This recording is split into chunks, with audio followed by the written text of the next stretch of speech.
The Hotel of Knowledge, version 1. The main points of this video. So it's to explain the metaphor of the Hotel of Knowledge, which is a very powerful and useful metaphor in terms of how we're going to explain information to another person and which levels and types of information we choose to share.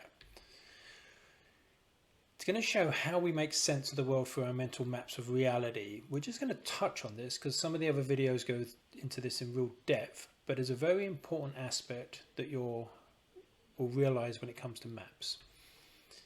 And knowledge of these concepts allow us to better navigate other people's resistance. They can be very powerful in that we start to hit sweet spots in how we show information. And in doing so, we will learn to navigate the other person's resistance and have a nice, open, honest conversation. So in this example, we're going to look at Joe Bloggs. And if we first use the metaphor to say that within Joe Bloggs' mind, we could say that on any one subject or multiple subjects that he will have a hotel of knowledge. And what we mean by this is that all the various aspects and bits of information that he's been exposed to, read or experienced will make up beams of bits of this knowledge until we build a hotel.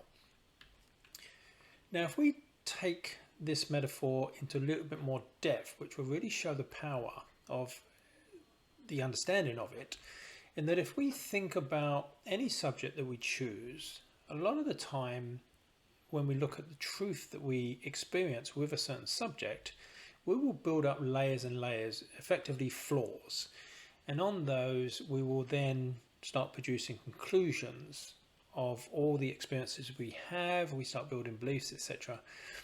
And then in this way, what we're suggesting is that the higher levels of truth will take a lot of information and knowledge in which we build these conclusions.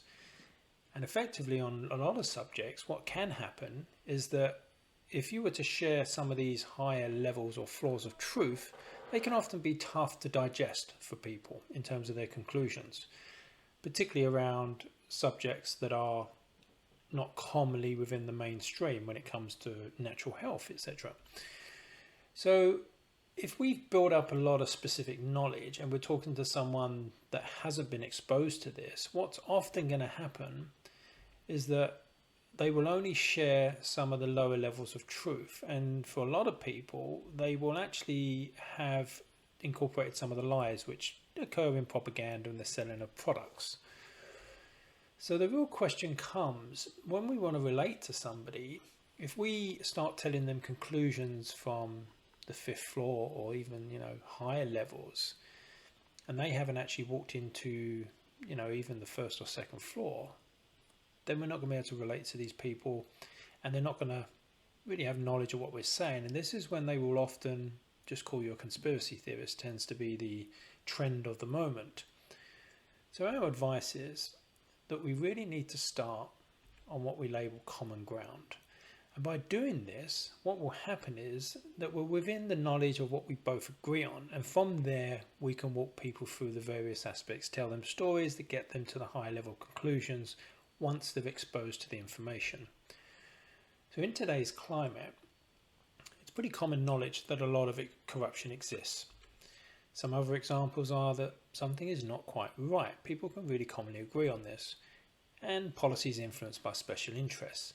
So when we start at this level, we can really start to relate and not trigger really aspects such as cognitive dissonance, which really will occur if we give people conclusions that differ from their current conclusions. We'll be going into depth on another video. What we're going to do now is take a look at Joe's Hotel of Knowledge in reference to the COVID narrative. Now, I think it's going to be quite representative of a lot of the public who are obtaining their information through the mainstream media or government announcements. And this is just to display a typical belief system, not really having any of our own opinions overlaid. So they're going to have a knowledge of the PCR test and they're going to believe that it's pretty accurate in their view. And they're going to have trust in the authorities are doing the right things and in their best interests. they're going to believe that anyone pushing against this or making various claims will be spreading fake news, and they're going to assume that there's checks and balances within the system. And what I mean by that is that there's enough different people and institutions looking and overseeing others.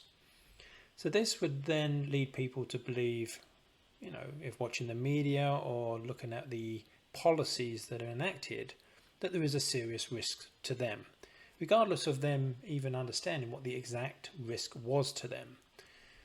And this then, when we start to look at more in-depth knowledge, we will see that they would generally believe that ivermectin doesn't work. There's a lot of researchers that would challenge this. They would think that the jab is safe. They would think that it works and is effective. And they also believe commonly that there's scientific consensus. Now, there's a lot of people who would challenge this because in today's day and age, anyone that does challenge is actually silenced. So people are viewing a consensus which might not actually be there. And then they will come to the conclusion that the jab is the only solution to exit because this is the narrative that plays out. Now, there's a lot of people and a lot of academics, professionals, scientists that would question this belief system. So this is the typical belief system. So if we wish to challenge this, what we realize is that there's information that we would want to bring in to the system, such as the death-cert errors, the valid objections, the lack of consensus, the slanted media, and the lack of checks and balances.